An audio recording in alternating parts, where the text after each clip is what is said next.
ரிஷப் ஷெட்டி டைரக்ஷனில் வெளியே வந்திருக்கக்கூடிய காந்தாரா சாப்டர் 1 படத்தினுடைய ரிவ்யூ தான் வந்து பார்க்க போகிறோம். படத்தினுடைய உண்மையான ஸ்டோரி என்ன அப்படின்னு பார்த்தீங்கன்னா, ஒரு காந்தாரா காடு ஒன்று இருக்குது. ஸோ அதுக்குள்ளே வந்து ஒரு இடத்துல வந்து ஒரு டிவைனான விஷயங்கள்லாம் வந்து நடந்துட்டு இருக்கு. ஸோ அதை வந்து கைப்பற்றணும் அப்படின்றக்காக வந்து ஒரு அரசர் வராரு. வந்தவர் இறந்தும் போயிடுறாரு. அதுக்கப்புறம் அவருடைய பேரன் வந்து திரும்ப வந்து அதை வந்து கைப்பற்ற வராரு. அதுக்கப்புறம் என்னதான் நடக்குது, இந்த காந்தாரா வந்து எப்படி உருவாச்சு, இந்த காந்தாரான்ற வேர்ல்டு உருவாகிறதுக்கான காரணம் என்ன, அந்த சாமிலாம் யாரு, இதெல்லாம் சொல்லக்கூடிய படம் தான் வந்து இந்த காந்தாரா. படத்தினுடைய பாசிட்டிவ் என்ன அப்படின்னு வந்து பார்த்தீங்கன்னா, படத்தினுடைய கதாநாயகன் அண்ட் டைரக்ஷன் பண்ண நம்ம ரிஷப் ஷெட்டி தான் ஒரு அரக்கத்தனம் மிருகத்தனமான ஒரு ஆக்டிங் வந்து கொடுத்துருக்காரு. கண்டிப்பாக இந்த படத்துக்கும் இவர் வந்து நேஷனல் அவார்டு கண்டிப்பாக வாங்குவார்.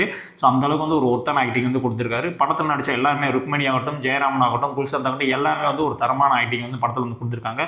படத்தில் மிகப்பெரிய பலம் என்னன்னு பார்த்தீங்கன்னா விஎஃப்எக்ஸ் அண்ட் எஸ்எஃப்எக்ஸ் தான். ஸோ அந்த அளவுக்கு வந்து ஒரு தரமாக இருக்கும். ஒரு தேர் சீன் ஆகட்டும், ஒரு இடத்துல புலி வரும், அந்த தேவாங்க இதெல்லாம் காட்டக்கூடிய எல்லா இடங்கள்லையுமே வந்து பார்த்தீங்கன்னா எந்த இடத்துலையுமே வந்து விஎஃப்எக்ஸ் வந்து பிசிறு அடிக்கவே இல்லை. ஸோ அந்த அளவுக்கு ஒரு தரமான விஎஃப்எக்ஸை வந்து கொடுத்துருக்காங்க படத்தில்.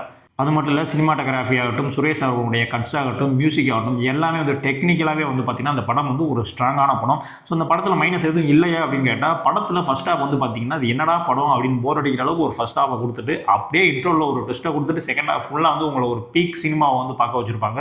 ஸோ ஒரு தரமான படம், ஒரு தேட்டரில் போய் பார்க்கணும், ஒரு விசுவல் ட்ரீட் வேணும் அப்படின்னா கண்டிப்பாக அந்த படத்தை போய் தேட்டரில் போய் பாருங்கள். நான் சொன்ன மாதிரி அந்த ஃபர்ஸ்ட் ஹாஃபினுடைய லேக்னஸ், படத்தினுடைய லென்த், இது ரெண்டை மட்டும் விட்டுட்டீங்க அப்படின்னா இந்த படம் ஒரு அருமையான படம். தேட்டரில் போய் பார்க்கக்கூடிய ஒரு விசுவல் ட்ரீட் தான் அந்த காந்தாரா படம். ஸோ கண்டிப்பாக அந்த படத்தை தேட்டரில் போய் பாருங்கள்.